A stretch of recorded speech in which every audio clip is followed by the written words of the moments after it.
An Oregon family got escorted out of a United Airways flight after it turns out that a 15-year-old girl that was with the party had autism and was apparently being a little difficult on the flight. All right, so let me fill in the blanks for you. That's 15-year-old Juliet Beagle, and she apparently has autism, and as a result, she's very, very picky about the type of food she eats. So during a layover in Houston, her mother, Donna Beagle, actually went to a flight attendant and said, "Hey, can you help my daughter out?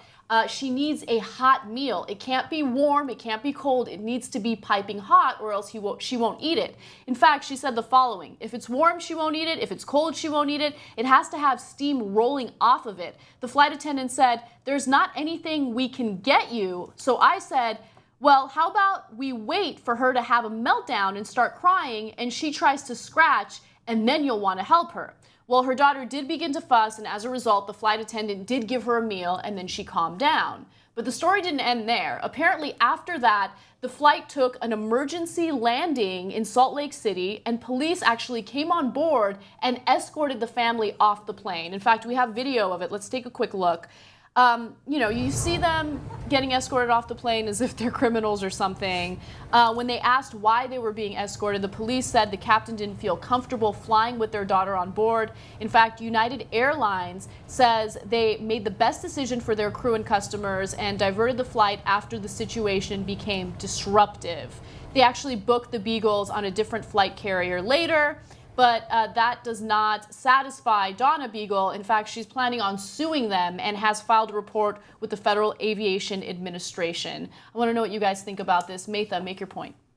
So I've always thought that autism was a litmus test for the upholding of social good, because autistic people are pretty filterless. And I know growing up with my younger brother, and I've shared this on the show, he's almost 30 years old, so we've lived like 3 decades. And if you remember, autism awareness didn't really start until like maybe 10, 15 years ago. So I was always horrified to see the reactions my mother would get at grocery stores when people were not really well aware of why my brother was throwing a tantrum or how he was easily triggered.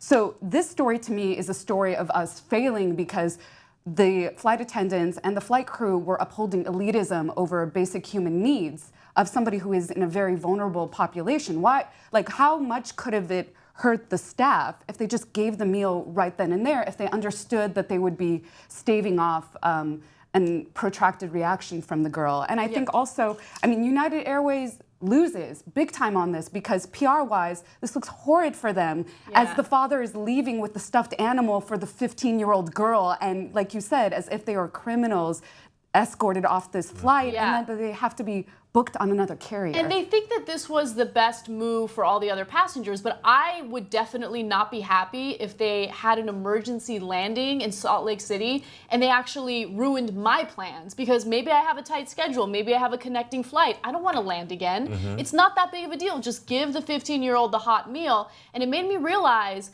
for a person who doesn't have any mental health issues or any disabilities, flying already is a really difficult thing to do. Stressful. They make it so stressful and uncomfortable. If you have any type of disability, it's just going to be torture. And I think that this is a perfect example of this. Karamo, make your point. Well, I have a different point of view than both of you. Because when I read this and watched the videos, I didn't see a flight attendant going against this autistic young girl. What I heard was a mother who was at her wit's end and didn't know how to express what she needed. And so, of course, when you have an adult dealing with another adult, you have aggravation, because this mother, her even words were, "Oh, why don't you just wait for the meltdown then and see if you want to deal with it then?" That's a lot of attitude in that statement. And you catch more flies with honey than shit, you know, and like here, I feel like she used her daughter being autistic as, look, that's why they're throwing me off. But I really don't feel that's what it is. I feel like she had a lot of attitude, and as a flight attendant, you're putting me in a position that I don't feel comfortable with. And now all of a sudden the bigger story is my daughter had autism, so that's why you didn't want to help.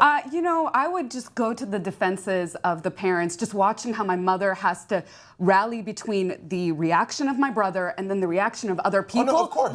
Will drive you crazy. No, of course, because they have to manage this social, propriety. Of course. And I work with youth, you know, I'm a social worker. And so the thing is that I've had those situations. I'm also a parent. So I understand understand that it's a balancing act. I understand that when you're trying to deal with the child, you get to that place. But when I read this, I didn't hear flight attendants that didn't want to help. I heard a mother who got an attitude, and even watching the video, the way she was coming across was not in a place of, I have this, my child has this disability and I really want to help. It was something else. Yeah, I have to say, I totally understand what you're saying because the mother did have attitude, but at the same time, when you're flying these days, you don't catch any bees with honey, okay? Yeah. If you ask for something, they're unwilling to help you. In this case, the flight attendant was just being lazy. Oh, there's nothing I can do. Well, obviously there was something you could do because as soon as there was a little bit of attitude, all right, well then I'm gonna go make the hot meal. Yeah. You could have made the hot meal from the beginning, you just didn't want to. So I understand your point about the attitude. It was definitely there,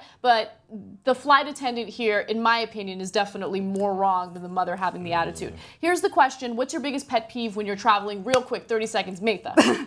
It usually is BO or some sort of smell and odor, especially like if I fly Air France. But you know, somebody has vomited next to me, and I felt really, yeah.